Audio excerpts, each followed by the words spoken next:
మా బాబుకి కామెర్లు అయ్యి 10 హాస్పిటల్ తిరిగినా కానీ ఎక్కడైనా తగ్గలేదు.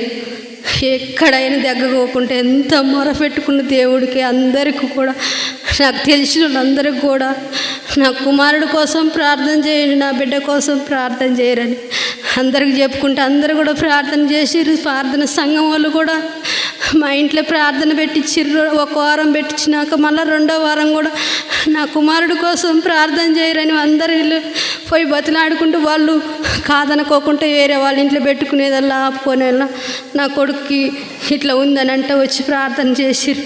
ఆ అబ్బాయిని ఎక్కడ తీసుకుపోయినా, ఏ హాస్పిటల్కి తీసుకుపోయినా అబ్బాయి బతకడు, తీసుకుపోండి ఎక్కడికన్నా, ఇంక మీరు ఏ హాస్పిటల్కి పోయినా అనవసరం, అబ్బాయిని మీరు ఇక తీసుకుపోయి ఇక మీరు ఏం చేసుకుంటారు అని అంటే నేనన్నా, తండ్రి నువ్వే నాకు అండదండ, నువ్వే నాయన, నిన్నే నమ్ముకున్నా, నేను ఇంక ఎటు నాకు ఆధారం లేదు తండ్రి, నాకు ఎవరు సహాయం చేసేది కూడా లేరు తండ్రి.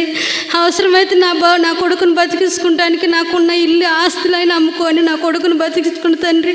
కానీ నీ చిత్తం అయితే నేను ఏమి చేయకోకుండా అయినా నీ చిత్తం అయితే నా కొడుకుని బాగు చేయి తండ్రి అని మంచం కాడ కూర్చొని ప్రార్థన చేసుకుంటుంటే మరే తల్లి వచ్చి, అమ్మా నీ బిడ్డకి ఏం కాదమ్మా, నీ బిడ్డ నార్మల్గా అవుతాడమ్మా, నువ్వేం భయపడకాకు, మేము ఉండగా నీకేం భయం లేదమ్మా అని అంటే, ఇట్లా నా వసంత పెద్దమ్మ కాడికి పోయి వసంత పెద్దమ్మ కాడ ప్రార్థన చేయించుకుంటే, అమ్మా నీ కొడుకు బందికాలం ఒక మలుసుకొని ఒక కట్ట కట్టినట్టే ఉండమ్మా, లోన కుళ్ళిపోయినాయి, అన్ని శరీరం అంతా కుళ్ళిపోయిందమ్మా, అబ్బాయి అవయవాలన్నీ కుళ్ళిపోయినాయి అమ్మా అని పెద్దమ్మ కూడా చెప్పింది. అంటే అయితే మళ్ళీ పెద్దమ్మ నా కొడుకు కోసం మీరు అందరూ ప్రార్థన చేయరు పెద్దమ్మ అని నేను 12 హాస్పిటల్ హైదరాబాద్ అంతా తిరిగి మిర్యాలగూడెం సంఘం కాడికి వచ్చి మిర్యాలగూడెం సంఘంలో కూడా అయ్యా ప్రార్థన చేయరయ్యా, నా బిడ్డని ఆశీర్వదించరయ్యా అంటే వాళ్ళు కూడా అన్నారు, అమ్మ ఈ స్థితిగా ఉండి ఈ అబ్బాయిని మీరు ఏం చేస్తారో ఏమో, మేమైతే ప్రార్థన అయితే చేస్తాం కానీ